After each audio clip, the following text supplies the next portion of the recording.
ரத்னவாணி சமுதாய வானொலி 90.8 இணைஞ்சிருக்கீங்க. நான் உங்கள் சிநேகிதன் மகேந்திரன்.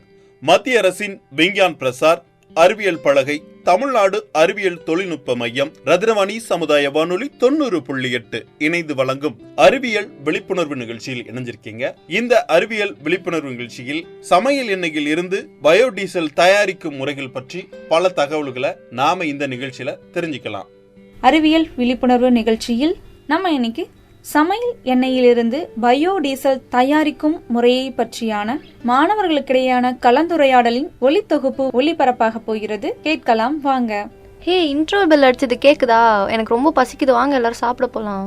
எப்ப பாரு சாப்பிட போலான்னு சொல்லிட்டு ஏன்டி ஒரு இன்டர்வெல்லையாவது கிளாஸ் ரூம்ல உட்கார விடுறியா? பசிக்குதுல்ல. அவளுக்கு வயிறு கடிக்க ஆரம்பிச்சிருச்சுன்னு நினைக்கிறவா, போலாம். ஆமா வாங்க எல்லாரும் போலாம்.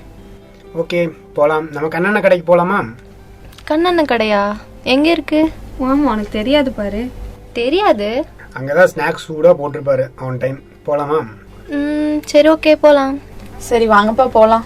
சரி வாங்க போலாம், நானும் வரேன். Okay, right time to move. சரி எல்லாரும் என்ன சாப்பிடுறீங்க? எனக்கு ஒரு பஜ்ஜி. எனக்கும் ஒரு பஜ்ஜி. எனக்கும் ஒரு பஜ்ஜி வேணும். அப்ப மொத்தம் 3 பஜ்ஜியா? உனக்கு எதுவும் வேணாமா? எல்லாரும் பஜ்ஜி சாப்பிடுறீங்களா? சரி எனக்கு சரி, நம்ம தேன்மொழி மேடம்க்கு என்ன வேணும் சொல்லுங்க. சரி எனக்கு ஒரு சாயம் மட்டும் போதும். அது என்ன அழுத்தி சாயா மட்டும் போதும்? வேற ஏதோ இருக்கு. ஆமா, அப்படி என்ன இருக்கு? இப்படி சொல்ற ஆள் இல்லையே. எப்பவும் நமக்கு முன்னாடி போய் பஜ்ஜி வேணும்னு சொல்லி வாங்கி சாப்பிடுவா, இன்னைக்கு ஒண்ணும் வேணான்றா. இதுல ஏதோ சூது இருக்கு. All alert. சரி நான் மத்த எல்லாருக்கும் சொல்றேன். ஃபர்ஸ்ட் 3 பஜ்ஜி சொல்றேன். அண்ணா எங்களுக்கு எப்படிமா இருக்க? நல்லா இருக்கேன் அண்ணா, நீங்க எப்படி இருக்கீங்க? நல்லா இருக்குமா? படிப்பெல்லாம் எப்படிமா போயிட்டு இருக்கு? போகுதுண்ணா, அது வாட்டுக்குள்ள உங்க கேண்டீன்ல தான் போகுது எல்லாம். அண்ணா என்ன கஸ்டமர் கவரப்பா? என்ன தம்பி பண்றது? இப்படி எல்லாம் கவர் பண்ணாதானப்பா முன்னேற முடியும். பாத்தீங்களா? பொட்டி கடையா வச்சு பெரிய கடையா எக்ஸ்டெண்ட் பண்ணிட்டீங்க. ஆமா தம்பி, உங்க வாக்கு பொண்ணாகட்டும் தம்பி. என்ன சாப்பிடுறீங்க தம்பி? ஒரு சாயா 3 பஜ்ஜி. சரி தம்பி, ஒரு சாயா ஒரு 3 பஜ்ஜி ஸ்பெஷலா போட்டு எடுத்துருவா டேபிளுக்கு. தேன்மொழி மேடம் என்ன பஜ்ஜி சாப்பிட மாட்டீங்களா? எப்ப இருந்து விரதம்? ஐ மீன் பஜ்ஜி விரதம். பஜ்ஜி நான் ஒரு இன்ஃபர்மேஷன் பார்த்தேன், அதுல இருந்து பஜ்ஜி சாப்பிடக்கூடாதுன்னே முடிவு பண்ணிட்டேன். அப்படி என்ன இன்ஃபர்மேஷன்? என்னன்னா அந்த ஆமா அப்படி என்ன? எப்போ அப்படி சொல்ற ஆள் இல்லையே. எங்க இருந்து பாத்துட்டு வந்திருப்பாங்க? எல்லாம் சோசியல் மீடியால போடுறதுதான் கண்டென்ட். எல்லாமே கண்டென்ட் கிரியேட் பண்றதை பாத்துட்டு வந்து நம்ம கிட்ட வாமிட் பண்றது. சொல்லுங்க, அந்த கதையும் கேட்போம். கதை கிடையாது, அது பாத்துட்டு அது ஒரு நல்ல விஷயம் தானே. நம்ம நல்ல விஷயத்த தானே நம்ம ஃபாலோ பண்ண போறோம். சரி சொல்லுங்க, கேட்கலாமே அந்த நல்ல விஷயத்த. நான் ஒரு இன்ஃபர்மேஷன் பார்த்தேன். என்ன பார்த்தேன் அப்படின்னா, அந்த அண்ணா நீ எத்தனை நாள் வச்சு அந்த எண்ணெயை வச்சுட்டு பஜ்ஜி சுட போறாரோ யாருக்கு தெரியும்? அதனால எத்தனை நோய் வரும்னு தெரியுமா? சத்தமா பேசாதீங்க, பஜ்ஜி கடைக்காரன் கேட்டுற போது. ஆமா நாளை பின்ன கடை பக்கம் கூட நம்மள விட மாட்டாரு. சரி என்ன இன்ஃபர்மேஷன் அப்படி கேட்டு போவாங்க. எண்ணெயில பாத்தீங்க அப்படின்னா நிறைய அவங்க ரொம்ப நாள் யூஸ் பண்றதுனால அந்த எண்ணெய் மூலமா நம்மளுக்கு நிறைய நோய்கள் வந்துட்டு ஸ்ப்ரெட் ஆகுது. அதனால நம்ம வெளியில வந்து பஜ்ஜி வாங்கி சாப்பிடக்கூடாது. ஆனா எனக்கு பஜ்ஜி பிடிக்குமே. அப்படின்னா வீட்டுல செஞ்சு சாப்பிடுமா? வீட்டுல செஞ்சு சாப்பிடுற மாதிரி இருந்தா நம்ம ஏமா கடைக்கு வர்றோம்? ஏன் அந்த அண்ணா ஒரு தடவை யூஸ் பண்றேனே மறு தடவை யூஸ் பண்றாங்கன்னு சொல்றீங்களா? கண்டிப்பா அப்படித்தானே எல்லா கடையிலயும் பண்றாங்க. ரைட் சுப் பஜ்ஜில கான்சென்ட்ரேட் பண்ணணும். ஓகே இந்தாங்க தம்பி உங்களுக்கு டீ. இந்தாங்க உங்களுக்கு பஜ்ஜி கேட்டீங்களா? நல்லா சாப்பிடுங்க தம்பி. சட்னி சாம்பார் எதுவும் வேணுமா? இல்ல வேணாம், இதுவே போதும். உங்க அன்புக்கு ரொம்ப நன்றி. மகிழ்ச்சி பாப்பா, மகிழ்ச்சி. என்னண்ணே பஜ்ஜி நூலா வருது? எப்ப போட்டேன்னு உண்மையை சொல்லுங்க. இது நூல் பஜ்ஜியா இருக்கும் தம்பி. ஃப்ரெஷ்ஷா உங்களுக்காக பாருங்க, சுட எடுத்துட்டு வந்து வச்சிருக்கேன். அண்ணா இப்படி கேக்குறீங்களா தம்பி? சூடா மட்டும் தானே இருக்கு, ஃப்ரெஷ்ஷா எங்கனே இருக்கு. சாப்பிட்டு பாருங்க பாப்பா, சாப்பிட்டீங்கன்னா தானே தெரியும். பார்த்தே முடிவு பண்ணிடுறீங்களே. அண்ணன் மனசாலே நம்மள கவர் பண்றாரு. கடையே தேவையில்லைன்னு நினைக்கிறேன். சரி வாங்க நம்ம ஓரமா போய் சாப்பிடுவோம். சரி அவ சொல்ற என்ன கதையும் கேட்டு அப்புறமே சாப்பிடலாம், வாங்கலேன். பஜ்ஜி ஆறாதுன்னா நான் கதை கேட்பேன். ஏமா நீ ஸ்டோரி கேக்குறதுக்கு இதுதான் ரைட் டைமா? சரி நட, இந்த பஜ்ஜிக்கு அந்த கதையே எவ்வளவு மேல். சரி நான் இந்த எண்ணெயை வந்துட்டு எவ்வளவு நாள், ஒரு நாளைக்கு எத்தனை லிட்டர் எண்ணெய் யூஸ் பண்றீங்க கடையில? என்னமா ஒரு நாளைக்கு ஒரு 10 லிட்டர் எண்ணெய் யூஸ் பண்ணுவோம். 10 லிட்டர் எண்ணெய் எத்தனை நாளைக்கு யூஸ் பண்ணுவீங்க? ஒரு 2 நாளைக்கு யூஸ் பண்ணுவோம். ஒரு 5 லிட்டர் வந்து பலகாரத்துக்கு பிடிக்கும், பேலன்ஸ் ஒரு 5 லிட்டர் வரும். இன்னைக்கு விக்கிற விலைவாசியில டெய்லியும் 10 லிட்டர் போட முடியுமாமா? அதனாலதான் இன்னைக்கு வர மிச்ச பேலன்ஸ் 5 லிட்டர் எண்ணெய் மறுநாள் நாங்க 5 லிட்டர் சேர்த்து யூஸ் பண்ணிட்டு இருக்கிறோம். அப்ப அந்த பழைய எண்ணெய் என்ன பண்ணுவீங்க? அந்த பழைய எண்ணெயில தான் வச்சு போட்டு கொடுத்துட்டு இருக்கோம் உங்களுக்கு. தேன்மொழி சண்டைக்கு ரெடி ஆயிட்டா. எல்லாரும் வெப்பன்ஸை தூக்குங்க, சேஃப்டிக்கு போய் நினைப்போம். யார் என்ன ஆனாலும் பஜ்ஜியில மட்டும் கான்சென்ட்ரேட் பண்றதுல கரெக்டா இருக்கா கிருத்திகா? ரைட். சண்டையெல்லாம் இல்ல, ஆனா இப்படி யூஸ் பண்றது வந்துட்டு ரொம்ப தப்பு. இப்படி அவர் யூஸ் பண்றதுனால நிறைய நம்மளுக்கு வந்துட்டு பாதிப்பாகுது. ஆனா நீங்க இப்படி யூஸ் பண்ண கூடாதுண்ணா. இப்படி நீங்க வந்துட்டு கண்டினியூஸா அதே எண்ணெய் பழைய எண்ணெயில நீங்க ஊத்தி சுடும் போது நிறைய நோய் வந்துட்டு எல்லாத்துக்கும் பரவுது. அதனால இந்த எண்ணெயை வந்துட்டு நீங்க கவர்மெண்ட் கிட்ட கொடுத்தீங்க அப்படின்னா அதை வந்து அவங்க பயோடீசலா தயாரிக்கிறதுக்கு யூஸ் பண்ணிப்பாங்க. என்னம்மா இப்படி சொல்றீங்க? அதை எப்படிமா நம்ம பண்றது? அண்ணா இது உங்களுக்கு தெரியாதா? இந்த இன்ஃபர்மேஷன் நானும் பார்த்துருக்கேன். இது வந்து ஒரு லிங்க் ஒன்று இருக்குண்ணா மொபைல் ஃபோன் யூஸ் பண்ணுறதுல. அந்த லிங்க் மூலிமா நீங்கள் போய் உங்கள் கடையோட டிபி நம்பர்னு இருக்கும், அதை ரிஜிஸ்டர் பண்ணிட்டீங்கன்னா அங்கேயே உங்களுக்கு ரிக்வஸ்டிங் அந்த மாதிரிலாம் கேட்கும். உங்களுக்கு தெரியலனா கொடுங்களேன், நானே உங்கள் மொபைல் ஃபோனில் காட்டுறேன், கொடுங்கண்ணே. நான் இதில் பார்த்தீங்கன்னா இந்த குரூப் இருக்குல்ல, இந்த பாக்ஸில் தட்டினீங்கனாலே இது ஓப்பன் ஆகும் இந்த பேஜ் மாதிரி. இதில் நீங்கள் லிங்க்கில் டச் பண்ணாலே இதுவே கேட்கும். உங்கள் கடையோட டிசி நம்பர் அனுப்பிச்சிட்டிங்கன்னா அதுலேயே வந்து அவங்களே ரிஜிஸ்டர் பண்ணி உங்களை பார்த்துக்குவாங்க, உங்கள் கடை எங்கே இருக்குன்னு தெரிஞ்சிடும். அப்படியா தம்பி? சரி தம்பி, சரி தம்பி. இது வந்து பாத்தீங்கன்னா நியூ டெல்லியில சமையல் எண்ணெயில இருந்து பயோடீசல் தயாரிப்பதற்கான திட்டத்தை மத்திய பெட்ரோலியத்துறை அமைச்சர் வந்துட்டு தர்மேந்திர பிரதான் அப்படிங்கிறவர் வந்துட்டு தொடங்கியிருக்காரு. சென்ட்ரலைஸ்ட் மினிஸ்டர் தானே சொல்றீங்க? கொஞ்சம் அந்த அண்ணனுக்கு புரியுற மாதிரி சொன்னாதான் அவருக்கு புரியும். சரிண்ணே தேன்மொழி எக்ஸ்பிளைன் பண்ணுவா. இந்த திட்டத்தின் மூலமா வந்துட்டு பெரிய பெரிய நிறுவனங்களான Indian oil, Bharat petroleum, Hindustan petroleum போன்ற நிறுவனங்களோட கீழே தான் இந்த திட்டம் வந்து தொடங்கியிருக்காங்க. இந்த திட்டத்தின் படி பாத்தீங்க அப்படின்னா பெரிய பெரிய ஹோட்டல்ல, உணவகங்கள் போன்ற பல்வேறு இடத்துல இருந்து கிடைக்கிற சமையல் எண்ணெயை யூஸ் பண்ணி பெட்ரோலியம் வந்து பயோடீசல் வந்துட்டு தயாரிக்கிறாங்க. நாடு ஃபுல்லா இருக்கிற 100க்கும் மேற்பட்ட நகரங்கள்ல இந்த திட்டம் வந்து இல்ல இதை நானும் பார்த்தேன். இது வந்து நம்ம சென்ட்ரலைஸ்ட் மினிஸ்டர் மோடி இருக்கார்ல, அவர் நரேந்திர மோடி, அவர் மூலியமா இது ப்ரோமோ பண்ண இன்ட்ரோடியூஸ் பண்ணதானே இது ஆக்சுவலா இந்தியா ஃபுல்லா. ஆமா சரிதான். பட் ஆனா இத தொடங்கி வச்சது பாத்தீங்க அப்படின்னா தர்மேந்திர பிரதான் அப்படிங்கிறவர் தான் இதை வந்து ஸ்டார்ட் பண்ணிருக்காரு.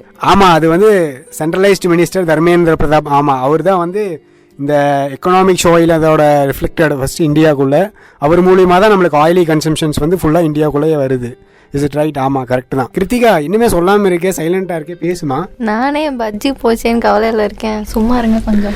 ஒரே அலைஞ்சாலும் நம்ம வயிறு நமக்கு நிறையணும். கடைக்காரனே உங்களுக்கு எல்லாம் புரிஞ்சுதா? நாங்க பாட்டுக்கு பேசிக்கிட்டே இருக்கோம். என்னப்பா நீங்க பாட்டு வந்தோம், 10 ரூபாய்க்கு கொடுத்தோம், டீயை குடிச்சோம், போனோம்னு இல்லாம நின்று நியாயம் பேசி நம்மளே குழப்புறீங்களேப்பா. அண்ணன் எப்படிப்பா நாளை பண்ண தொழில் பண்றது? அந்த அண்ணன் வந்தோடனே அன்பா 2 பஜ்ஜி எக்ஸ்ட்ரா வேணும் வாங்கி சாப்பிடுன்னு சொன்னாரு. இப்ப அந்த அண்ணனே விரட்டி அடிக்க வரைக்கும் வச்சுட்டீங்கல்ல. சரி, மீதி இன்ஃபர்மேஷன் யாச்சும் சொல்லுங்க, முழுசா வச்சு கேட்டு போவேன், இல்லைன்னா எனக்கு தலையே வெடிச்சிரும். இரு கௌசல்யா என்னமோ சொல்ல வரா. ஆமா, இந்த பஜ்ஜி கதையை இன்னும் விடவே இல்லை. அவ சொல்றதெல்லாம் கேட்காம பேசிட்டு இருங்க. ஆனா உங்களை குழப்பறதுக்காக நாங்க சொல்லல, ஆனா இது வந்துட்டு நடைமுறையில இருக்குது, அதனாலதான் நாங்க சொல்றோம். இது எல்லாத்துக்கும் நல்லது தானே. நாங்க என்னமா பண்றது? இன்னைக்கு இருக்கிற விலைவாசி உயர்வுல வந்து டெய்லி 10 லிட்டர் எண்ணெய் புதுசா வாங்கி யூஸ் பண்ண முடியுமாமா?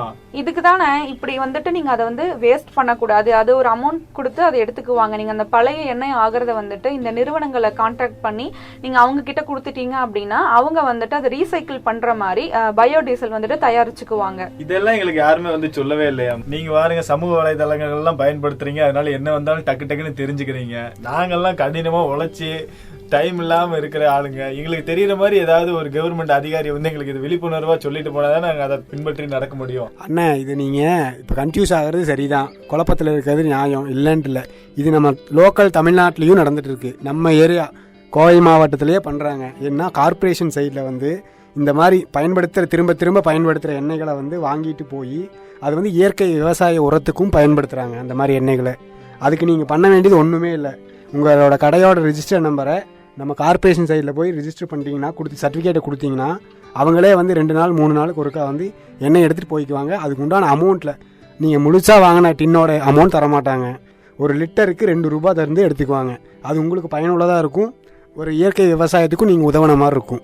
சரிப்பா இப்பதானே சொல்லியிருக்கீங்க, நம்ம முயற்சி பண்ணுவோம் தம்பி. இது எண்ணெயில மட்டும் இல்லாம அந்த பால் நிறனும் மாடு வளர்க்கும் வீடுகள்ல இருந்து பாலினை வந்து அவங்க வாங்கிக்கிட்டு அந்த பால் தயாரிப்பதற்காக நிறைய விற்பனையும் செய்யறாங்க. அண்ணா இது வந்து பொதுவானது தானே. நம்ம பத்திரிகையில கூட வந்தது 2014 நியூஸ் பேப்பர்ல தினத்தந்தியில பாத்தீங்கன்னா நம்பி நாராயண சுவாமின்னு சொல்லிட்டு ஒருத்தர் வந்து பயோடீசல் என்கிரிப்டட் பண்ணியிருக்காரு. இந்த பயோடீசல் என்கிரிப்டட்னா இயற்கை முறையில் பெட்ரோலு டீசல் இருக்குது பார்த்தீங்கன்னா அந்த லோடு வண்டிகளுக்கு, அது வந்து இயற்கை மூலியமாகவே இந்த காஞ்ச இலை, இந்த புகையிலை, இந்த மாதிரி இருக்கிற மெட்டீரியல் மூலிமா, அதே மாதிரி நம்ம சமைக்கிற எண்ணெய் வகைகள் இருக்கு இல்லைங்களா, கடலெண்ணெய் நல்லெண்ணெய் சொல்கிறீங்க, அது 1 வாரம் ஆன எண்ணெய் மீதி மூலியமாகவே எடுத்திருக்காரு. இப்போ திரும்பியும் கவர்மெண்ட் கொண்டு வருது.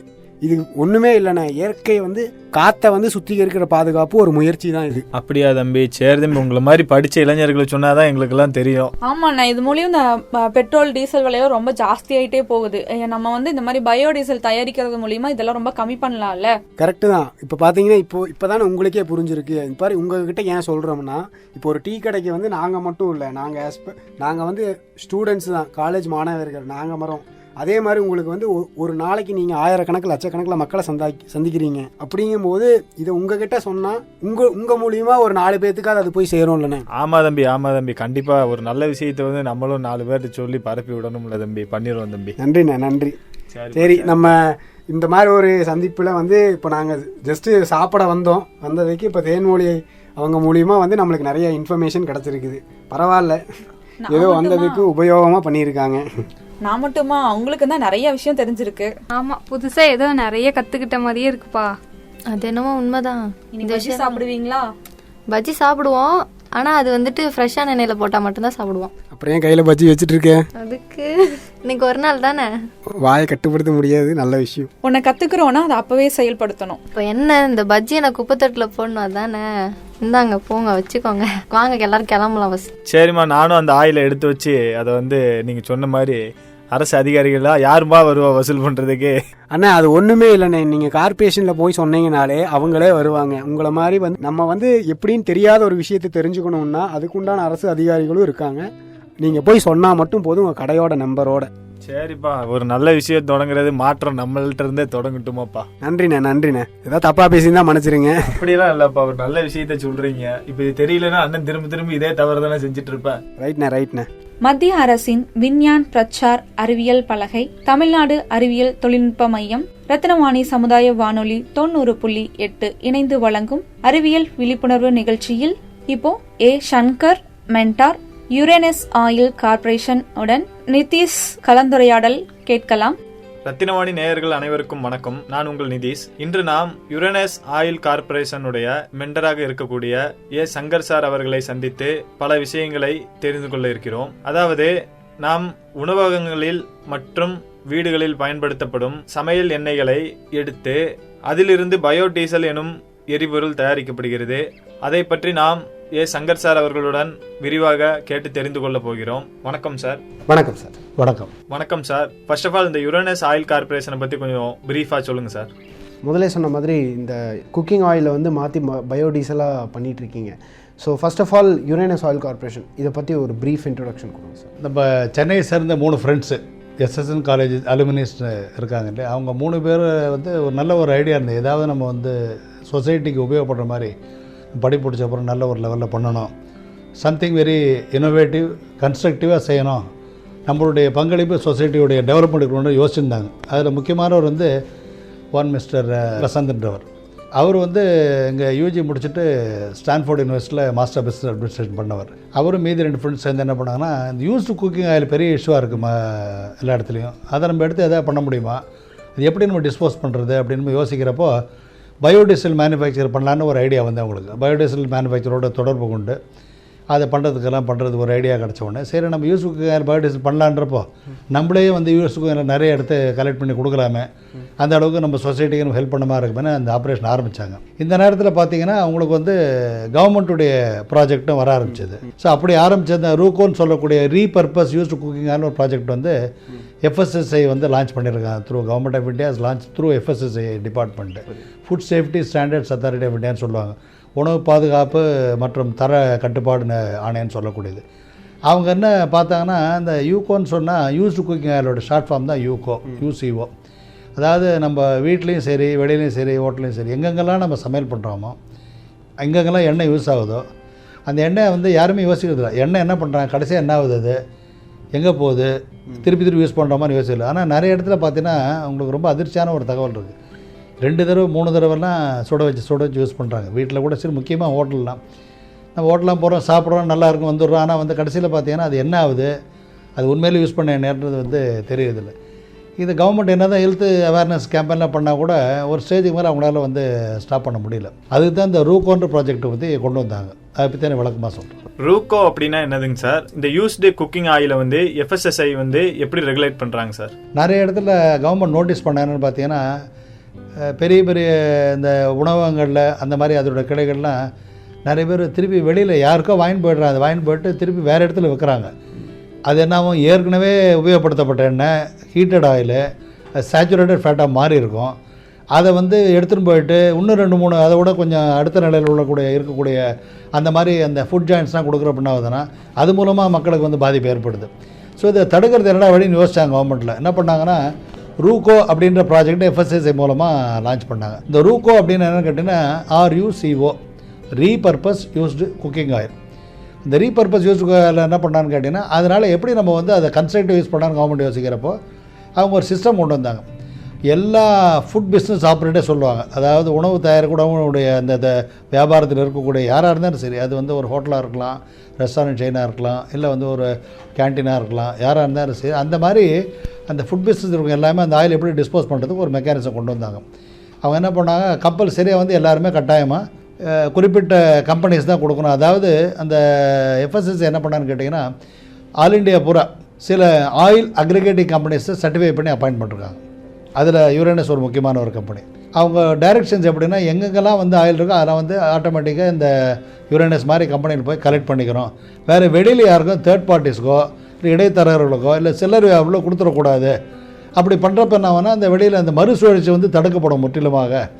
அந்த ஆயில் வந்து கரெக்டான ஒரு சேனலுக்கு போகின்ற ஒரு எண்ணத்தில் ஆரம்பிக்கப்பட்டது அந்த ரூகோன்ற ப்ராஜெக்ட். அது கவர்மெண்ட்டே வந்து நிறைய இனிஷியேட்டிவ் எடுத்து இந்த மாதிரி வந்து கேம்பெயின்லாம் பண்ணிட்டுருக்காங்க எல்லா இடத்துலையும். நீங்கள் ஆயில் யூஸ் பண்ணால் கொட்டாதீங்க, வேறு யாரும் கொடுத்துடாதீங்க அப்படின்னு இந்த சர்டிஃபைடு ஆயில் அக்ரிகேட்டே சொல்லுவாங்க. அரசாங்கத்தால் FSSAI டிபார்ட்மெண்ட் அங்கீகரிக்கப்பட்ட ஆயில் கம்பெனி மட்டும் கொடுங்கன்னு சொல்லி ஆரம்பிச்சிருக்காங்க. அந்த மாதிரி நிறைய கம்பெனிஸ் இருக்குது. அதில் வந்து தமிழ்நாட்டில் ஒரு முக்கியமான ஒரு கம்பெனி தான் இந்த யுரேனஸ் ஆயில் கார்பரேஷன். இவங்க மூலம் கலெக்ட் பண்ணிட்டு அது பயோடீசல் மேனுஃபேக்சரிங் போகுது. அப்புறம் வந்து அந்த யூஸ் குக்கிங் ஆயில் பயோடீசலாக மாறுது. இண்டஸ்ட்ரியல் ஓவர்வியூ பெர்ஸ்பெக்டிவ்ல இருந்து பார்த்தோம்னா சார், ஃபுட் இண்டஸ்ட்ரியிலேருந்து பெரிய பெரிய தொழில் நிறுவனங்கள் தான் வந்து இந்த மாதிரி ஆயில் வந்து நிறைய யூஸ் பண்ணுறாங்க. அவங்க வந்து ஆயில் ரீயூஸ் பண்ணுறதுனால நிறைய உடல்நல குறைபாடுகளும் ஏற்படுது.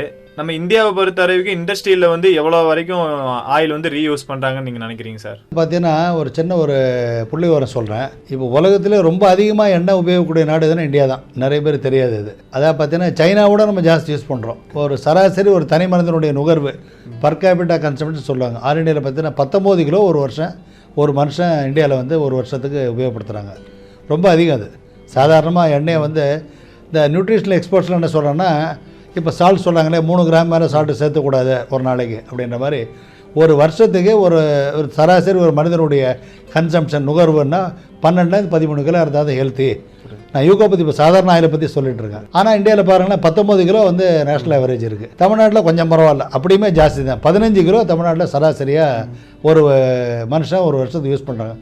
ஒரு ஆள் ஒரு வருஷத்துக்கு 15 கிலோ யூஸ் பண்ண கணக்கு போடலாம். கிட்டத்தட்ட 8 கோடி தமிழ்நாட்டுடைய ஜனத்தை வரப்போகுது.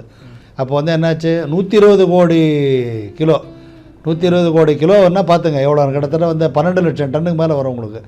12 லட்சம் டன் ஆயில் வந்து தமிழ்நாட்டில் கன்சியூம் பண்ணுறாங்கன்னா அப்போ எவ்வளோ பெரிய ஆயில் மார்க்கெட் இருக்குது. இப்போ இதனுடைய யூகோ வந்து என்ன ஆகும்னு நம்ம யோசிக்கணும் இல்லைங்களா. அதனால் இது ஆயில் வந்து ரொம்ப பெரிய மார்க்கெட். அதுலேயும் இன்னொன்று பார்த்தீங்கன்னா, இப்போ நம்ம கிட்டத்தட்ட 50-60% வந்து வெளிநாட்டிலேருந்து இம்போர்ட் பண்ணுறோம். இந்தோனேஷியா அந்த மாதிரி இதில் மீதி 40% தான் லோக்கல் டொமஸ்டிக் ப்ரொடக்ஷன் இருக்குது. ஸோ அப்போ ஆயில் கன்சம்ப்ஷன் ஜாஸ்தி, இம்போர்ட்டும் ஜாஸ்தி. அதனால் உங்களுக்கு யூகோவுடைய ஜெனரேஷன் ஜாஸ்தியாக தான் இருக்கும். நிறைய ஆயில் யூஸ் பண்ண அந்த மிச்சம் இருக்கக்கூடிய வேஸ்ட் ஆயிலும் நிறைய வரத்தானே வரும். யூஸ்டு குக்கிங் ஆயிலை வந்து நீங்கள் எப்படி பயோடீசலாக மாற்றுறீங்க சார்? அந்த ப்ராசஸ் பற்றி கொஞ்சம் சொல்லுங்கள் சார். அதாவது 2 விஷயம் இருக்குங்க. ஒன்று வந்து சில பேர் தானாக சொன்னால் புரிஞ்சு செய்வாங்க. நம்ம சில இடத்துல என்னென்னா இதனுடைய என்னென்ன ஒரு பேட் எஃபெக்ட்ஸ் என்ன கெடுதல் அப்படின்னு சொல்லி புரிய வச்சா எனக்கு நல்ல விழிப்புணர்வு நிறைய வர ஆரம்பிச்சிருக்கு. உதாரணமாக சொல்ல போனீங்கன்னா, இப்போ வந்து யூஸ் பண்ண என்னன்னு கேட்பாங்க. இப்போ அந்த மாதிரி ஏன் மிச்சம் இருக்குது அது வேஸ்ட் பண்ணுவானே, அடுத்த நாளைக்கு தோசைக்கு நம்ம ஊற்றிக்கலாம், அந்த மாதிரிலாம் வீட்டில் கூட பண்ணுறாங்க. அது என்ன ஆகுன்னு கேட்டிங்கன்னா, யூஸ் குக்காயில் தான் டீப் ஃப்ரை பண்ணப்பறம் யூஸ் குக்காயில் வேறு எப்படி யூஸ் பண்ணாலும் அதில் நிறைய உடல் கெடுதல் வரும். ஒன்று பார்த்தீங்கன்னா ஃபஸ்ட்டு வந்து குடல் சம்மந்தப்பட்ட வியாதிகள் வரும். ஹைப்பர் அசிடிட்டி, கேஸ்ட்ரைட்டிஸு, இன்டைஜஷன், இந்த மாதிரி பலவிதமான டிசார்டர்ஸ்லாம் வரதுல வாய்ப்பு இருக்குது. அது அப்படியே நாளடைவில் பார்த்தீங்கன்னா வேறு மாதிரி காம்ப்ளிகேஷனோடு கொண்டு வரும். அதுக்கு தான் நாங்கள் என்ன பண்ணோன்னா, இந்த மாதிரி ஆயில் எடுக்கிறப்ப பயோடீசலாக கன்வெர்ட் பண்ண ஒரு இது நிறைய பேருக்கு புரியாது எப்படின்னு. ஆயில்னது என்ன சார்? ஆயில்னது ஒரு எரிசக்தி தானே. இப்போது எண்ணெயில் அடுப்பை எரிக்கிறோம், எண்ணெயில் வந்து நம்ம வந்து விளக்கேற்றுறோம். ஸோ எண்ணெய்ன்றது என்ன, ஆயில்ன்றது it is nothing but fuel, form of fuel, ஒரு எரிசக்தி. இந்த மாதிரி சேர்க்குற ஆயிலாம் நாங்கள் என்ன பண்ணுவோன்னா அதை ப்ராசஸ் பண்ணி கிலோ ஆயிலை மொத்தமாக அதை ஹீட் பண்ணி அதில் வந்து கெமிக்கல்லாம் அதில் இம்ப்யூரிட்டிஸ்லாம் வந்து ஃபுல்லாக நாங்கள் வந்து அதை செக்ரிகேட் பண்ண போகிறோம். ஆயில் வந்து ஹோமோஜினஸ் ஸ்டேட் பேர் அதில் ஃபுல்லாக மிக்ஸ் ஆகி எடுத்ததுக்கு பிறகு அந்த ப்ராசஸில் கடைசியாக க்ளீன் ஆகி கரெக்டாக ஃப்ரெஷ்ஷாக உங்களுக்கு வந்து ஒரு சக்தியாக மாறுது. அதான் அதனால தான் சொல்கிறேன், யூகோன்றது எடுக்கிற வரைக்கும் எல்லாமே கலந்து இருக்கும். பயோடீசலாக மாறினப்புறம் பார்த்தீங்கன்னா உங்களுக்கு வந்து ஒரே மாதிரி இருக்கும். அந்த கலரு, அந்த திக்னஸ், அந்த டென்சிட்டி, விஸ்காசிட்டி எல்லாமே கரெக்டாக இருக்கும். எரிசக்தியை பொறுத்த வரைக்கும் சார், இப்போ மக்கள் வந்து உங்களுக்கு பெட்ரோலு டீசல் யூஸ் பண்ணுறதை விட்டுட்டு இப்போ எலக்ட்ரிக் வெஹிக்கிள்ஸ் எல்லாம் யூஸ் பண்ணுற சிச்சுவேஷனுக்கு வந்துட்டாங்க. இனி வர காலங்களில் வந்து மக்கள் வந்து இதை பயோடீசலுக்கு வந்து மாறுவாங்களா, மாறுறதுக்கான வாய்ப்புகள் இருக்குதா? உங்களுடைய பார்வையில் நீங்கள் என்ன நினைக்கிறீங்கன்னு சொல்லுங்கள் சார். நல்ல கேள்வி. அதாவது பார்த்தீங்கன்னா உங்களுக்கு வந்து இப்போ மாட்டு எரிசக்தின்னு பார்க்குறப்ப பார்த்தீங்கன்னா பயோடீசல் வந்து உங்களுக்கு மாட்டு எரிசக்தியாக வருது. இந்த பயோடீசல் எப்படி உங்களுக்குன்னு கேட்டிங்கன்னா, பயோடீசல் நிறைய உங்களுக்கு சாதாரணமாக நம்ம யூஸ் பண்ணக்கூடிய இந்த ஃபாசில் டீசல்னு சொல்லலாம். ஃபாசில் டீசலோட இட் இஸ் அ க்ரீன் எனர்ஜின்னு சொல்லலாம். ஏன்னா பயோலேருந்து வரது எல்லாமே க்ரீன் எனர்ஜி தானே. அப்போ சுற்றுச்சூழலுக்கு பாதிப்பு இல்லாத அளவில், சுற்றுச்சூழலை பாதுகாக்கக்கூடிய வகையில் நம்ம ஒரு மாட்டு எரிசக்தியாக பண்ணுறப்போ உண்மையிலே நம்ம இது சமுதாயத்துக்கும் நாட்டுக்கும் நல்லது தானே. இது சாதாரணமாக யூஸ் பண்ணக்கூடிய ஃபாசில் டீசலில் சொல்லக்கூடிய இந்த வழக்கமாக உபயோகப்படுத்தக்கூடிய அந்த டீசலோட இது வந்து கொஞ்சம் அதோடைய செயல்திறன் ஜாஸ்தி, எஃபிஷியன்சி ஜாஸ்தியாக இருக்கும். It is more fuel efficient. அதேமாதிரி புகை கம்மியாக இருக்கும், லெஸ் எமிஷன், அதனால் லெஸ் பொல்யூஷன். அப்புறம் அதில் வந்து கார்பனுடைய ஃபுட் பிரிண்ட்ஸ் இருக்காது, கார்பன் பிரிண்ட்ஸாக இல்லை இந்த ட்ரேஸோ இருக்காது. அப்படிங்கிறப்போ அந்த டீசலுடைய பர்ஃபார்மன்ஸ் இந்த பயோடீசல் கொடுக்கும். அதே நேரத்தில் இருக்கக்கூடிய இல் எஃபெக்ட்ஸ்ன்னு சொல்லக்கூடிய அந்த கேடான விளைவுகள் ஒன்றும் இல்லைன்றப்போ ஜனங்களுக்கு நல்ல வரவேற்போடு அதை பார்க்குறது வாய்ப்பு இருக்குது. இது ஒரு வளரும் ஒரு கான்செப்ட், ஒரு எமர்ஜிங் கான்செப்ட் வச்சுக்கணும். இப்போ அப்படி பார்க்குறப்போ இன்னும் வரக்கூடிய காலங்களில் இதனுடைய பயன்பாடு ரொம்ப அதிகமாக வரதுக்கு வாய்ப்பு இருக்குது. ஃபுட் இண்டஸ்ட்ரியை பொறுத்த வரைக்கும் இப்போ நம்ம வந்து நிறைய கேட்டர்ஸ் இருக்காங்க, நிறைய செயின் ஆஃப் ரெஸ்டாரண்ட்ஸ் இருக்குது.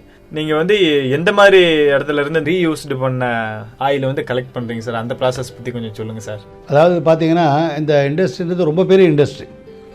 நிறைய பேருக்கு இதனுடைய அந்த ஒரு மேக்னிடியூடு புரியாது. உதாரணமாக பார்த்தீங்கன்னா நீங்களே சொல்லிட்டீங்க, எங்கெல்லாம் சமைக்கிறாங்களோ அங்கெல்லாம் ஆயில் யூஸ் ஆகிட்டு, வீட்டில் ஆரம்பித்து ஒரு 5 ஸ்டார் ஹோட்டல் வரைக்கும் வேறெவர் குக்கிங் டேக்ஸ் பிளேஸ் அங்கெல்லாம் யூக்கோ வரதுக்கு வாய்ப்பு இருக்குது.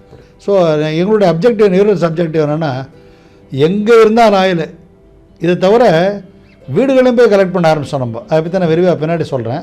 இப்போ நம்மளுடைய இது என்னென்னா, ஒன்று தனித்தனி டெசிக்னேட்டட் டீமை போட்டு அந்த டீமுடைய வேலை என்ன, ஃபார் எக்ஸாம்பிள் ரெஸ்டாரண்ட் செயின்ஸாக அது மட்டும் பார்க்குறது ஒரு தனியாக டீம் இருக்குது. அவங்க போய் அதை மெட்டிகுலஸாக கரெக்டாக மானிட்டர் பண்ணி வாரம் எவ்வளோ சேருதோ சொல்லி பண்ணோம். இது தொடர்பு ஒன்று விஷயம் சொல்கிறேன். நீங்கள் கேட்குறேன் எப்படி எதில் எண்ணெய் ஊற்றி வைப்பாங்கன்னு ஒரு கேள்வி வரும் உங்களுக்கு. இது வரைக்கும் கீழே கொட்டியிருந்தாங்க அப்படின்ட்டு. நாங்கள் என்ன பண்ணுறோம், அதை அவாய்ட் பண்ணுறதுக்காக தான் நாங்கள் கஸ்டமைஸ்டு கேன் கொடுத்துருவோம். ரூகோ லேபிள்டு கேன்ஸ், ரூகோ ப்ராஜெக்டனால் சர்டிஃபை பண்ணி அதை காட்டுறது, ரூகோ லேபிள் ஒட்டி சீரியல் நம்பர் போட்டு நம்ம கேன்ஸை சப்ளை பண்ணிடுறோம். அது 25 kgs கேன் இருக்குது, அந்த மாதிரி 15 kgs இருக்குது, 5 kgs இருக்குது. அது எவ்வளோ தேவையோ அவ்வளோ கேன் கொடுத்துரும். ஒருத்தர் சுதாரமாக எனக்கு வந்து சார் உங்களுக்கு எவ்வளோ சார் எண்ணெய் வரணும், எனக்கு ஒரு 100 கிலோ எண்ணெய் மிச்சம் வரும் சார் அப்படின்னு சொன்னார்னா ஒரு 4 கேனும் ஒரு கொடுத்துட்றோம். அந்த மாதிரி கேன்லேயே ஃபில் ஆகிடுதுன்னா உடனே ஃபோன் பண்ணி சொன்னாங்கன்னா நம்ம அதுக்குன்னு ப்ரொக்யூர்மெண்ட் டீம், தனி டீம் இருக்குது. அவங்க என்ன பண்ணுவாங்கன்னா டைரெக்டாக போட்டு 3 ஹவர்ஸில் எடுத்துகிட்டு அவங்கள உடனே அந்த அக்ரிட் ரேட்டு கேஷிங் கொடுத்து பர்ச்சேஸ் பண்ண வந்துடுறோம். நம்ம எதுக்காக சொல்ல வரேன்னு கேட்டிங்கன்னா, நீங்கள் கேட்டது எல்லோரும் கேட்கக்கூடிய ஒரு கேள்வி. அதாவது இவ்வளோ பெரிய இடம் இருக்குது, எங்கே பார்த்தாலும் ஆயில் இருக்குது, எங்கேன்னு போய் எடுப்பாங்கன்னு உங்களுக்கு டவுட் இருக்கும். அதுக்கு ஒரு பெரிய ஒரு டீமே ஒரு லார்ஜ் ஸ்கேலில் ஒர்க் பண்ணிகிட்ருக்காங்க. இப்போ டோர் டு டோர் கலெக்ட் பண்ணுறதை பற்றி நீங்கள் சொன்னீங்க சார். இப்போ ஒரு சின்ன ஃபேமிலி இருக்கிறாங்கன்னு வைங்க, ஒரு 6 மாதம் அவங்க யூஸ் பண்ண யூஸ்டு ஆயிலில் வந்து ஒரு 2 லிட்டர் இருக்குது அப்படின்னா அதை நீங்கள் எப்படி போய் அதை கலெக்ட் பண்ணுறீங்க, அந்த ப்ராசஸ் பற்றி கொஞ்சம் சொல்லுங்கள் சார். இல்லை, அது நல்ல கேள்வி. அதாவது எல்லாருக்கும் அந்த டவுட் வரும், சார் நீங்கள் ஹோட்டல்லாம் போய் எடுத்துட்டீங்க, வீடு விட எப்படி சேர முடியாது, நடைமுறையில் சாத்தியமான ஒரு கேள்வி இருக்கும். நாங்கள் இப்போ தான் ஆரம்பிச்சிருக்கோம். அது இன்னும் ரொம்ப ரொம்ப பெரிய ப்ராஜெக்ட் போயிட்டே இருக்கும். அது ரெண்டாக நாங்கள் பெரிய எப்படி நான் வந்து இந்த கமர்ஷியல் அவுட்லெட்ஸ்ன்னு சொல்லக்கூடிய இந்த உணவகங்கள்லாம் 2ஆக பிரித்தோமோ, மற்றபடி வீடுகளையும் நம்ம யூஸ் பண்ணுற எண்ணெய் சேர நீங்கள் சொல்கிறது கரெக்ட். உதாரணமாக ஒரு வீட்டில் சராசரி 4லேருந்து 5 கிலோ எண்ணெய் யூஸ் பண்ணாங்கன்னா ஒரு 1.5 கிலோ 2 கிலோ வந்து யூஸ் சேரும். நம்ம சொல்கிற கணக்குப்படி பார்த்தீங்கன்னா 20% வந்து மிச்சம் வரும். அதில் அதுக்கு என்ன பண்ணுறோன்னா, பெரிய இப்போ சென்னை பார்த்தீங்கன்னா மேக்ஸிமம் எல்லா இடத்துல அப்பார்ட்மெண்ட்ஸ் தான் இருக்குது, அப்பார்ட்மெண்ட்ஸ் கம்யூனிட்டிஸ் தான். அந்த மாதிரி அப்பார்ட்மெண்ட்ஸில் போயிட்டு நாங்கள் அப்பாயின்மெண்ட் ஃபிக்ஸ் பண்ணிட்டு நம்ம மார்க்கெட்டிங் டீம் அங்கே போய் எக்ஸ்பிளைன் பண்ணுவாங்க. போன வாரம் கூட ஒரு அப்பாயின்மெண்ட் போய் நானே கூட போய் பார்த்து பேசி எக்ஸ்பிளைன் பண்ணேன். ரூகோன்னா என்ன, ஏன் நீங்கள் யூகோ திருப்பி கொடுக்கணும், அது எங்கே போய் எல்லாமே சொன்னால் புரிஞ்சுக்கிறாங்க. People really receive it proper, நல்ல ரெஸ்பான்ஸ் இருக்குது. அது மாதிரி அவங்கள்ட்ட பேசி ஒரு ட்ரை பண்ணி நாங்கள் என்ன பண்ணுறோம், நாங்கள் வந்து கேன் சப்ளை பண்ணிடுறோம். அவங்கள என்ன சொல்கிறோம், ஒவ்வொரு வீட்டில் வந்து நீங்கள் கலெக்ட் பண்ணி சேவ் பண்ணி வச்சு செக்யூர் பண்ணி வச்சுங்க. நோட் பண்ணி வச்சுங்க ரீடிங். இப்போ ஃபார் எக்ஸாம்பிள் செகண்ட் ஃப்ளோரில் ஃப்ளாட் பியில் இவ்வளோ கொடுத்தாங்க, ஃப்ளாட் ஹெச்சில் இவ்வளோ கொடுத்தாங்க, நோட் பண்ணி வச்சுங்க. மொத்தமாக ஒரு 150 கிலோ சேர்ந்தா இல்லை 200 சேர்ந்துதா எங்களை சொல்லுங்கள். நாங்கள் அந்த டைமில் மொத்தமாக உங்களுக்கு முன்னாடி வெயிட் போட்டு எடுத்து உங்களை செட்டிலும் பண்ணிடுறோம். நீங்கள் வந்து அவங்க என்ன இன்டர்ன் வந்து ஒவ்வொரு ஃப்ளாட்டுக்கும் தனியாக செட்டில் பண்ணிடுறாங்க.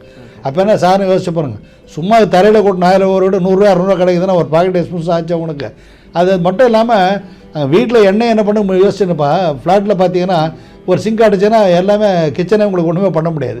அது எண்ணெய் என்ன பண்ணுறது எல்லாருக்கும் ஒரு பெரிய கேள்விக்குறி இருக்கும்.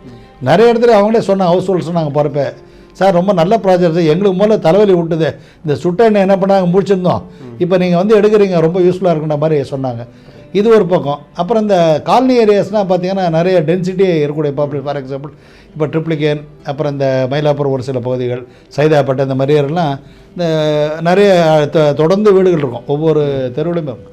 அங்கே எப்படி ஆரம்பிச்சிருக்கோன்னா ட்ரையல் இதில் பண்ணியிருக்கோன்னு நிறைய பண்ண வேண்டியிருக்கு. நம்ம டீம் போய்ட்டு முன்னாடியே வந்து எல்லாருக்கும் ஃபேம்ப்ளெட்ஸ் கொடுத்து எக்ஸ்பிளைன் பண்ணுவாங்க வீடு வீடாக போய்ட்டு. அப்புறம் நம்ம ப்ராபகேண்டா வேனும் போய்ட்டு கூட வந்து ஃபேம்ப்ளெட் டிஸ்ட்ரிபியூட் பண்ணோம். அவங்கள என்ன சொல்கிறேன்னா ஒரு குறிப்பிட்ட டே ஃபிக்ஸ் பண்ணுறோம், அந்த டேயில் நீங்கள் வந்து ஆயிலாம் சேர்த்து வச்சுங்க மந்த்லி ஒன்ஸ் அப்படின்னு சொல்லிட்டு அவங்களை இன்ஃபார்ம் பண்ணிட்டு நம்ம வண்டி டைரெக்டாக ஸ்பாட் ப்ரொக்யூர்மெண்ட் வெஹிக்கிள் பேர், அதுக்கு வந்து யூகோ ஸ்பூன்னு பேர் வச்சுருக்கோம். யூகோ ஸ்பூ SPU, UCO spot procurement unit. அந்த யூனிட் வந்து ஓட்டெலாம் போய் எடுக்காது. அந்த யூனிட்டோட வேலையை ரெசிடென்ட் ஏரியாவில் போய்ட்டு அந்த குறிப்பிட்ட நாளில் அவங்களுக்கு சொன்ன டேட்டில் போய்ட்டு எடுக்கிறது தான் அவங்களுடைய வேலை. அவங்க என்ன பண்ணுவாங்கன்னா சொன்ன உடனே ஒரு பர்டிகுலர் ஸ்பாட்டில் நின்றுட்டு அவங்க வந்து எல்லோரும் ஒருத்தர் வீட்லேயும் இப்போ கலெக்ட் பண்ணிட்டு அவங்க முன்னாடி வெயிட்டை போட்டு 2 கிலோ 1.5 கிலோ 3 கிலோ கையோட கேஷே கொடுத்துருவோம் அவங்களுக்கு.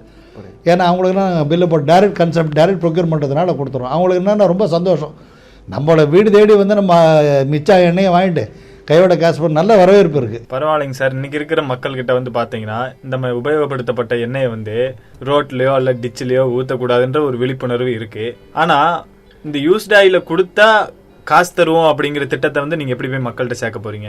இன்றைக்கி யூகோன்றது யூஸ் குக்கிங்கால் வேறு குப்பை வேஸ்ட்டு நினைக்கிறது வந்து நாளைக்கு ரொம்ப பயனுள்ள ஒரு பயோடீசலாக மாறப்போகுதுன்றது அவங்கள நம்ம தான் போய் சொல்லணும். இன்னொன்று பார்த்தீங்கன்னா இப்போ இதை மட்டும் சொல்ல என்ன சொல்கிறோன்னா பயோடீசல் கன்வெர்ட் பண்ணுறது பின்னாடி முதல்ல நீ ஏன் யூஸ் பண்ணக்கூடாது தெரியணும்ல, நான் யூஸ் பண்ணால் என்ன ஆகும் அப்படின்னு கேள்வி வரும். நான் தானே காசு ஏன் இஷ்டம் நான் காசு கொடுத்து வாங்குறேன், அப்படி ஒன்று இத்தனை வருஷம் யூஸ் பண்ணுறதுக்கு என்ன ஆகிடுதுன்னு கேட்பாங்க சில பேர். அவங்களுக்கு நான் புரிய வைக்கிறோம். ஏன்னா நீங்கள் வந்து யூஸ் பண்ண என்ன இதெல்லாம் வருதுன்னு சொன்னவங்களுக்கு சரி கீழே கொட்டினா என்னன்னு சொல்ல பாருங்களேன். இப்போ சிங்கில் கொட்டினா சிங்க் அடைச்சிக்கும்.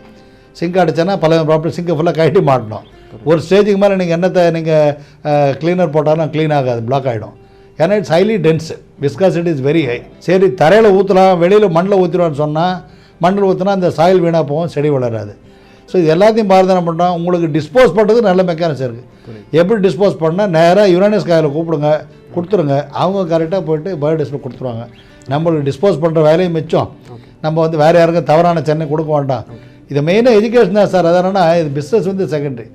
கவர்மெண்ட்டுடைய இனிஷியேட்டிவ்க்கு நாங்கள் வந்து எங்களால் ஒரு பங்களிப்பு கொடுத்துட்டுருக்கோம். We are supporting the government's cause. இந்த ரூகோ ப்ராஜெக்டோட ஹோல் அப்ஜெக்டிவ் என்னென்னா வந்து first protecting the health of the people. அதோடைய சப்சிக்வெண்ட் எஃபெக்ட் தான் பயோடீசல் மேனுஃபேக்சரிங், அதுவும் மக்களுக்கு பயன்படுது. புரியுது, அந்த மாதிரி பண்ணிகிட்ருக்கோம் சார். இன்னைக்கு வந்து பார்த்தீங்கன்னா மக்கள் வந்து பலவிதமான எண்ணெயை வந்து பயன்படுத்துகிறாங்க. நல்லெண்ணெய், கடல் எண்ணெய், சன்ஃப்ளவர் ஆயில் அப்படின்ற மாதிரி. இப்போ இந்த 3 எண்ணெயும் சேர்ந்து அவங்க சமையல் செஞ்சுட்டு அதில் வர யூஸ்டு ஆயிலில் வந்து கொடுக்கலாமா? தாராளமாக கொடுக்குறோம். ரொம்ப நல்ல கேள்வி.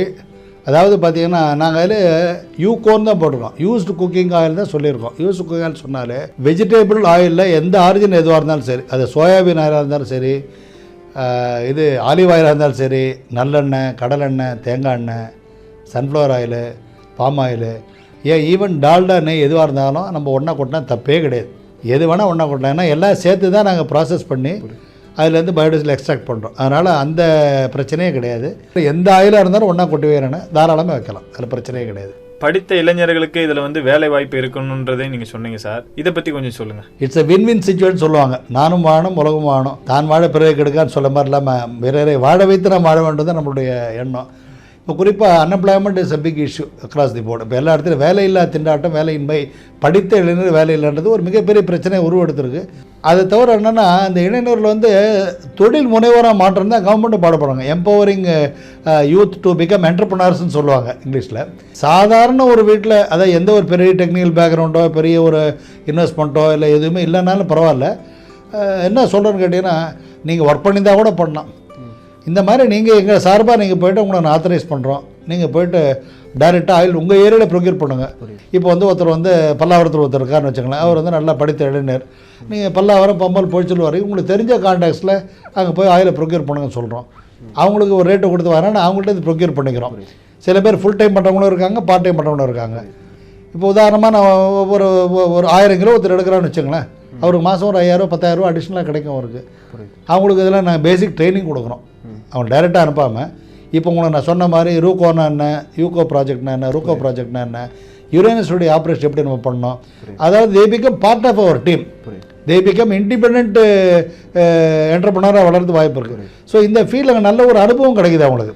ஒரு பெரிய நிறுவனத்தோடு சேர்ந்து அவங்க ஒரு இணைந்து செயல்படுறப்போ அவங்களுக்கும் அதாவது நல்ல ட்ரெயின் ஆகிடுறாங்க. நாளைக்கு இதை வச்சு அவங்களாம் ஒரு பப்ளிக் அக்வைண்டன்ஸ் சொல்லுவாங்க, 4 பேரோட பொதுஜன தொடர்பு அவங்களோட கிடைக்குது. நாளைக்கு இந்த பிஸ்னஸ் எந்த பிஸ்னஸ் போனாலும் அவங்களுக்கு வந்து இது கண்டிப்பாக இது பயன்படும். ரெண்டாவது பார்த்தீங்கன்னா சிறுதுடி பெருவள்ளன்னு சொன்ன மாதிரி இந்த மாதிரி ஒரு 100 பேர் வந்தான்னு வச்சுங்களேன், எல்லாருடைய பங்களிப்பும் கிடைக்கும். அவங்களுக்கு ஒரு சாட்டிஸ்ஃபேக்ஷன் இருக்கும். நம்ம சார்பாக நம்ம டேஸ் ஒரு 2000 கிலோ இந்த ஏரியா நம்ம எடுத்து கொடுத்துருக்கோம் அப்படின்ற பிறனா, ஸோ நம்ம சார்பாக இந்த ஏரியாவில் வந்து எண்ணெய் வந்து வெளியில் போகாமல் நம்ம தடுத்துட்டோம், அது நல்ல ஒரு கரெக்டான சேனல் போகுதுன்ற நல்ல ரெஸ்பான்ஸ் இருக்குது. ஏன்னா இது வந்து பெரிய எந்த இன்வெஸ்ட்மெண்ட்டும் வேண்டியதில்லை, வெறும் தனி மனித தொடர்பு உழைக்கணும். ஒரு நாளைக்கு ஒரு 3 மணி நேரம் போய் ரவுண்ட் அடித்தா போகிறோம். அப்படி நாளைக்கு பார்த்தீங்கன்னா அவங்களுக்கு வந்து கவர்மெண்ட்டில் ரெகக்னிஷன் கிடைக்கும். ஒரு மாதத்துக்கு 400-500 கிலோ கொடுக்கணும்னு இருக்காங்க. எனக்கு ஒரு 4-5 பேர் ரெடி பண்ணியிருக்கோம். அந்த மாதிரி இப்போ அவங்க மூலமாக 4 பேருக்கு பரவும். அவங்க ஃப்ரெண்ட்ஸ் இருந்தானா இந்த மாதிரி நான் பண்ணுறேன், நீங்களும் பண்ணுங்களேன்னு அவங்க சொல்கிறது வாய்ப்பு இருக்குது. ஒரு அடித்தளத்தை அமைத்து கொடுத்து நாளைய வருங்காலத்தில் வந்து அவங்க நல்ல ஒரு தொழில் முனைவராக ஆக்கக்கூடிய அளவில் எங்களுடைய பங்களிப்பு கண்டிப்பாக இருக்கும். இந்த பயன்படுத்தப்பட்ட எண்ணெயை வந்து பயோடீசலாக மாற்றுறதுனால இது வந்து நம்ம இந்தியாவின் வளர்ச்சிக்கு வந்து ஒரு சஸ்டைனபிள் டெவலப்மெண்ட் அந்த ரூல் படி பார்த்தீங்கன்னா ஒரு உபயோகமுள்ள ஒரு செயலாகும். இதை பற்றி நீங்கள் வந்து மக்களுக்கு என்ன சொல்ல விரும்புகிறீங்க? இப்போ இந்த ஒரு ப்ராஜெக்ட்னால நான் சொல்லக்கூடிய மெசேஜ் என்னென்னா, தயவு செஞ்சு நேற்று வரைக்கும் போனதை விட்டுருங்க. என்னுடைய பணிவான வேண்டுகோள் என்னுடைய நண்பர்களுக்கு, வீட்டிலே இருந்தாலும் சரி ஓட்டாலும் சரி எங்கெங்கெல்லாம் முடியும் நீங்கள் போய் சொல்லுங்கள், இந்த மாதிரி யூஸ் குக்கிங் ஆயிலை வேஸ்ட் பண்ணாதீங்க, கீழே கொட்டிடாதீங்க. அது எடுக்கிறதுன்னு ஒரு கம்பெனி இருக்குது, யுனைடெட் ஆயில் கார்பரேஷன், உங்களை தேடி வந்து எடுத்துக்கிறாங்க. அது மட்டும் இல்லை, நாளைக்கு பயோடீசல் கன்வெர்ட் பண்ணால் நீங்கள் மெசேஜ் சொன்னால் பெரிய ஒரு உதவியாக இருக்கும். அதே மாதிரி உங்களுடைய ஒரு பங்களிப்பு இருக்கணும். ஏன்னா உங்களுடைய ஒத்துழைப்பு இல்லாமல் கவர்மெண்ட்டோ ஒரு தனி நிறுவனம் எதையுமே நம்ம சாதிச்சிட முடியாது. ஸோ வாங்கலாம், சேர்ந்து வாங்க, யுரேனஸோட கைகோத்துவாங்க, நாங்களும் கூட சேர்ந்து செயல்படுவோம். நாமெல்லாம் சேர்ந்து மாசில்லாத தமிழகத்தை உருவாக்குவோம். இந்த உபயோகப்படுத்திய சமையலடை முறைப்படி எடுத்து அதன் மூலமாக நல்ல ஒரு இயற்கை எரிசக்தின்னு சொல்லக்கூடிய அந்த பயோடீசல் உருவாக்குறதுக்கு உங்களுடைய ஒத்துழைப்பு தேவை என்ற அளவில் நான் வந்து பணிவன்போடு கேட்டுக்கொள்கிறேன். நன்றி, வணக்கம். உங்களுடைய நேரத்தை ஒதுக்கி எங்களுக்கு பல தகவல்களை சொன்னதில் எங்களுக்கு மகிழ்ச்சி சார். ரொம்ப நன்றிங்க சார். நேர்கள் இதுவரை கேட்டு பயன்பெற்றது மத்திய அரசின் விஞ்ஞான் பிரசார் அறிவியல் பலகை தமிழ்நாடு அறிவியல் தொழில்நுட்ப மையம் ரத்னவாணி சமுதாய வானொலி 90.8 இணைந்து வழங்கிய அறிவியல் விழிப்புணர்வு நிகழ்ச்சியில் சமையல் எண்ணெயில் இருந்து பயோடீசல் தயாரிக்கும் முறைகளை கேட்டு பயனடைந்தீர்கள். இந்த நிகழ்ச்சி உங்களுக்கு பயனுள்ள நிகழ்ச்சியாக இருக்கும் என்று நம்புகிறோம். இந்த நிகழ்ச்சி பற்றிய கருத்துக்களை 75 50 31 24 44 என்ற நமது வாட்ஸ்அப் நம்பருக்கு உங்களுடைய கருத்துக்களை அனுப்புங்க. இந்நிகழ்ச்சியின் மறுபொலிபரப்பை இரவு 9 மணிக்கு நேர்கள் கேட்டு பயன்பெறலாம். மேலும் அறிவியல் தகவல்கள் தெரிஞ்சிக்க தொடர்ந்து இணைந்திருங்கள். மீண்டும் மற்றொரு நிகழ்ச்சியில் உங்களை சந்திக்கும் வரை உங்கள் அன்போடும் ஆதரவோடும் விடைபெறுகிறேன். உங்கள் சிநேகிதன் மகேந்திரன். நடப்பவை நல்லவையாகட்டும். இது ரத்னவாணி சமுதாய வானொலி 90.8. இது மக்களுக்கான வானொலி.